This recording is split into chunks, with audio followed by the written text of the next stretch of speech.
So now we're gonna get more into the second half of chapter 5, which deals with non-ideal gases.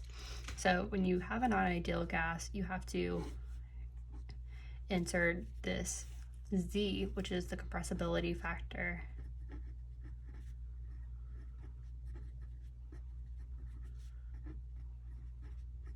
And that Z just accounts, the value of Z accounts for how far away from ideality you are.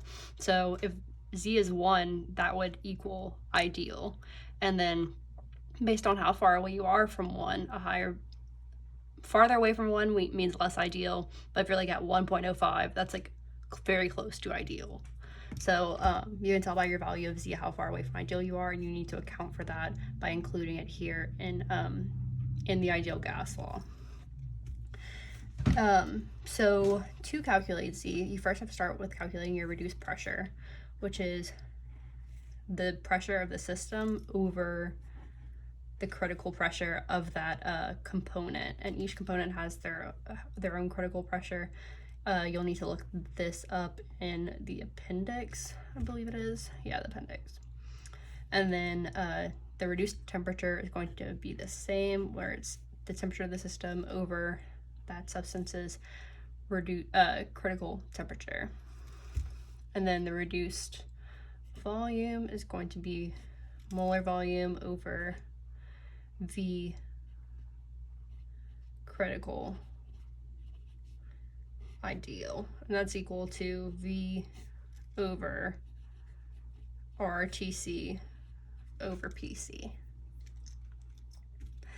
And then if you have a real gas mixture, you're going to need to account for each component's critical pressure and temperature, because these are component specific, but if you have a mixture, you need to account for the fact that there are multiple components within that system. So you're going to use K's rule to account for that. So real gas mixture. And so your new TC is going to be an average based on the molar composition. So the number of moles of component A times component A's critical temperature plus moles of component B times component B's critical temperature. That's your new TC if you have a mixture. And then if you have a mixture, your PC is going to be the same thing, where it's the moles of component A times component A's critical pressure plus the moles of component B times component B's critical pressure. And like if you have, say you have component C, it would be component C times TCB, and so on. And then same for critical pressure. And then now you just calculate your reduced temperature and pressure the same way, except instead of using regular TC, you're going to use this this weighted TC that you've calculated. So it's T over the T dash C, and then P over P dash C. And here I just kind of listed out the steps to finding Z, which is your compressibility factor.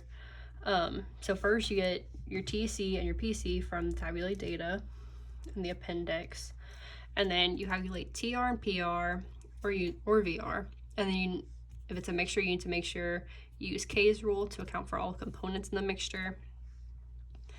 And if you're dealing with hydrogen or helium, you need to add 8 Kelvin and 8 TM. There's an example where I had to do that. I think it was in the last session, session 6. So go look back at that to understand that better. And then you use the charts on pages 237, 239 to find the Z factor. And then you just apply the ideal gas law with only the slight variation of you're now including the Z factor to find whatever value you're looking for.